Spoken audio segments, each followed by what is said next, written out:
ये छोटा लड़का अचानक एक जहरीले सांप को पकड़ लेता है, फिर उसके शरीर पर ऊन लपेटने लगता है। वह कसकर लपेटता जाता है, एक एक करके कई चक्कर, जब तक कि उसने सांप पर एक छोटा पत्थर बांध नहीं दिया। फिर हंसते हुए उसे जमीन पर छोड़ देता है। लेकिन जब देखा कि सांप हिल भी नहीं रहा तो लड़के को चिंता हुई कि कहीं वह मर तो नहीं गया। उसने पैर से कई बार उसे ठोकर मारी, तब जाकर सांप बड़ी मुश्किल से सरकने लगा। मगर लड़का संतुष्ट नहीं हुआ। इस बार उसने एक मेंढक पकड़ा और उसी तरह उसके शरीर पर पत्थर बांधकर पानी में डाल दिया।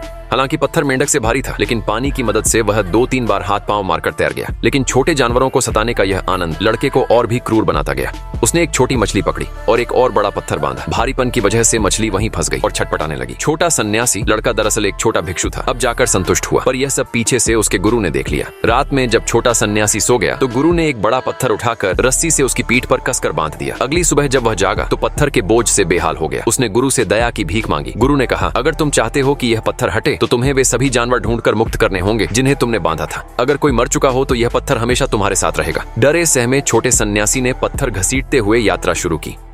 बहुत कठिनाई से वह कल वाले तालाब तक पहुंचा, पर देखा कि छोटी मछली बोझ से मर चुकी है। उसे बहुत पछतावा हुआ। उसने धीरे से मछली को दफना दिया। उसे समझ आया कि उसकी एक शरारत ने एक निर्दोष जीवन छीन लिया। वह नदी किनारे बैठकर देर तक सोचता रहा। पहली बार उसके भीतर दया की भावना जागी। जब उसने देखा कि मेंढक अभी भी जिंदा है तो उसने तुरंत रस्सी खोली और उसे आजाद कर दिया। लेकिन सांप इतना भाग्यशाली नहीं था। रस्सी इतनी कसकर बंधी थी कि सांप दम न ले पाया और मर गया। छोटा सन्यासी फूट फूट कर रो पड़ा। गुरु ने समझाया, छोटी बुराई को भी कभी मत करना। मगर अब सांप की मौत उसके कर्मों की शुरुआत बन चुकी थी। सालों बाद छोटा सन्यासी बड़ा हो गया, लेकिन एक दिन वह एक लड़की पर मोहित हो बैठा। लड़की इलाज के लिए मठ आई थी। एक रात जब लड़की सो रही थी, छोटा सन्यासी चुपके से उसके बिस्तर में हाथ डाल देता है। लड़की जाग जाती है और उसे जोरदार तमाचा मारती है। तभी उसे अपनी गलती का एहसास होता है। वह भगवान के सामने घुटनों पर बैठकर प्रायश्चित करता है। मगर लड़की को लगता है कि उसने उसे ज्यादा मारा, इसलिए वह उसे सांत्वना देना चाहती है। तभी गुरु अचानक आ जाते हैं। लड़की डरकर भाग जाती है। गुरु के सामने छोटा सन्यासी चुप रहता है, क्योंकि उसे डर है कि वह मठ से निकाल दिया जाएगा।